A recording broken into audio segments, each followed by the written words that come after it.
Well, I'm going to have to apologise for the noise in advance because this is next to a busy road, but I just thought you'd really like to see this Texaco station. This is Rawlins, Wyoming, and this is just, I've never seen it advertised or anything, I've never seen a photo of it, I just think it's beautiful. Check it out. Probably got 2 or 3 different decades of pumps here.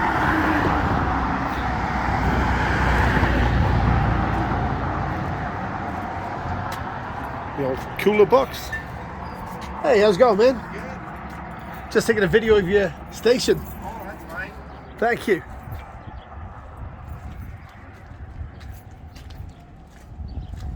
If you look here.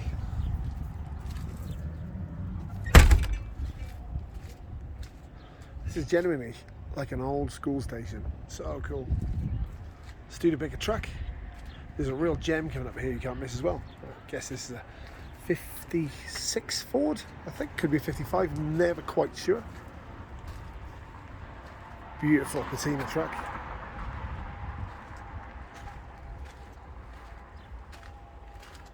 Look at these. I don't see these out anymore, they used to be everywhere out here. Everywhere we used to look. There's a 400 block in this one too. What a cool truck. Look at this. Model A.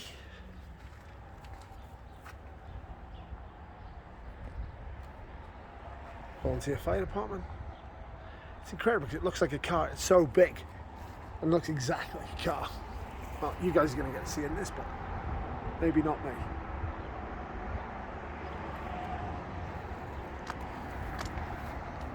That's beautiful, that little travel trailer. So cool. Just to think a couple of years ago we hardly looked at these, but look at it. Polished aluminium, aluminum.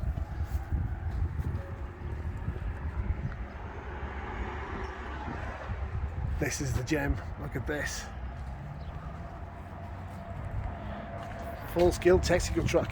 Texaco really went the extra yards with their truck. It's the Studebaker. Can't say I remember seeing many of these Studebaker trucks, but she's beautiful. There's a bigger version of this in New Zealand, in the Peterbilt Systems Transport Museum. Look how streamlined it is. I don't know much about what aerodynamics it would have actually made, but it's really, really nice. If anybody who knows what this is, let me know. Just a light, maybe a running light. It's a beautiful shape.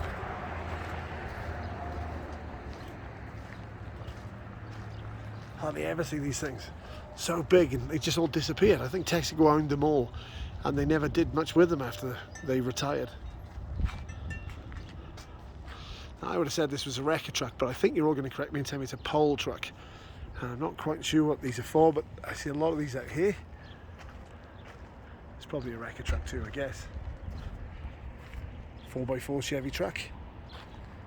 So cool. And hard to find. And this one looks like a runner too. And then there's a beautiful C20 4x4 too. This is a really, really nice truck. Might go and have a little wander in the station, didn't it? And see if they got in there.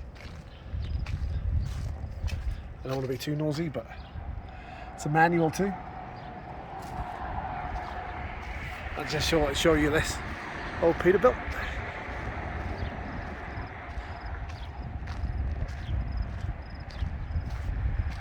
That's got a classic bulldozer on the back too.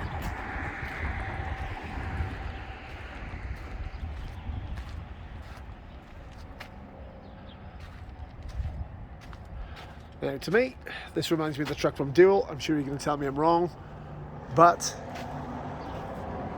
that's what it looks like to me. Cool stacks, man. Little tie downs.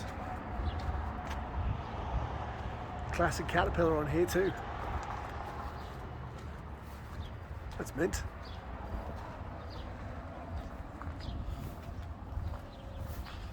Looks like it was used recently too.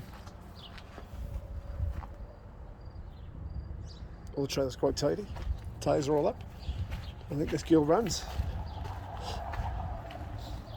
Look at the huge winch gear on the back of this. Super heavy duty, man. That winch robe is massive. This hasn't been sat here for that long. Nothing super rusty.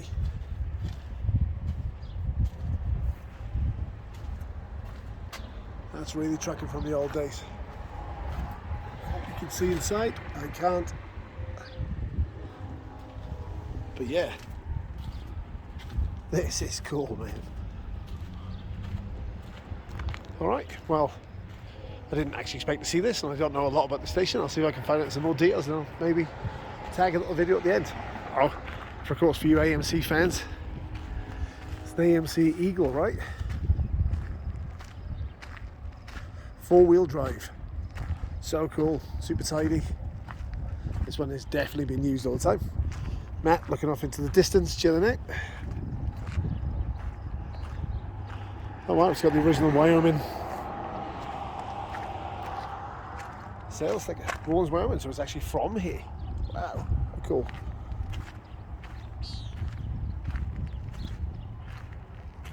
It's lovely. Automatic too. Nice daily driver. These are beautiful, these old trucks too.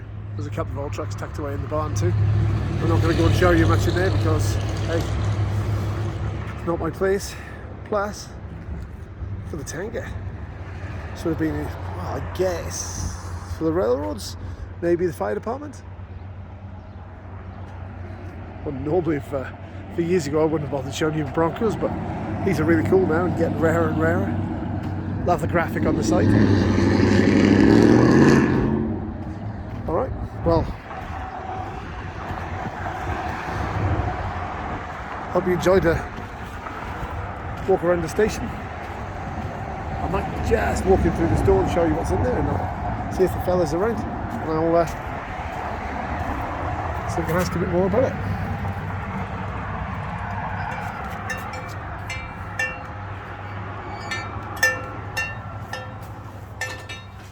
Hello? Okay, so we're actually inside and just met up with the lovely people who own the garage, and this is about to be made into a daily driver, and it's an ex-movie car. Now, it looks like an ex-movie car too. If you look at the seats, they've all been retrimmed, and it's out of California. It was all yellow, like everything's yellow. You can't miss it. It's got a yellow outside. They painted the black back on it to make it look a bit better, but everything inside's painted yellow too. So if you can remember what movie this was in, so let me know in the comments and we'll pass it on. It's like a really cool place, this. There's like tons of stuff to look at. And it's not advertised or anything, so if you're passing Rawlins, you should do a turn in and come and have a look, because you'll never see anything like this again. This was run as a garage until the 1990s, and then they bought it. And they totally restored it. Look at this. It's so cool. You know how much I love old garages anyway. But it is like genuinely like stepping back in time. Look. Guy and his dad collect lots of stuff. Even the old work shit. Even the key cutting thing, look. The fridge.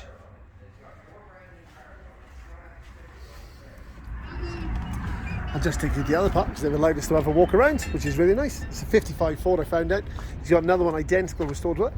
And, interestingly, if you look here, this is a Longhorn edition. So there's an extra piece in the bed. Apparently they only made 1,500 of these. So obviously the camper special bed with an extra put on it. You see all the extra trim. Really nice original truck. That's a V12 flathead in it. 4 distributors. Incredible. One of the most knowledgeable people I've met about talking about cars ever. Really enjoyed it.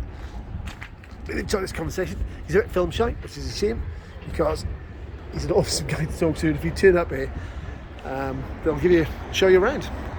That's the 29,000 miles from new. It's a 6-cylinder, 4-wheel drive. 29,000 miles from new. Wow. So, it's got a C4 Vet. It's not so keen on the Vet. Another beautiful Chevy truck. And a really beautiful, I'm going to say she's a 51 Chevy. Oh yeah, it says 51 on the truck, on the plate. It's lovely. Covered in a little bit of dust, but Just a beautiful old car. And he's just bought this. It's 100 years old. And they're just starting on it now. But look at this. Look how unbeaten the body is. It's all original. So, not restored. I mean, you can tell really when you look at it. But look how straight everything is. Tourer, of course, which is really cool. And it runs and drives. Everything runs and drives. Even the old Peterbilt truck does run and drive, and it's a very similar one to the one in Dual. It actually has all the same bodywork. Look. So he's quietly restoring cars here, just for his own enjoyment, which is lovely. Everything goes. They drive them regularly. That's a young guy too, you know. Just really enjoying himself, rebuilding these old cars to be used. And trucks. There's a lot of trucks. Collects Diamond T stuff. So if you've got a Diamond T thing that you think that should go to somebody who really, really wants it, you'll probably bring it and drop it off. But hope you've enjoyed walking around this as much as I've enjoyed it. And then one day, hopefully, I'll pop back in and I'll send him a little bit of New Zealand memorabilia too. Alright, well, thanks for watching. I hope you enjoyed the little video. Like and subscribe if you can. Hit the notification bell. Thank you. Bye.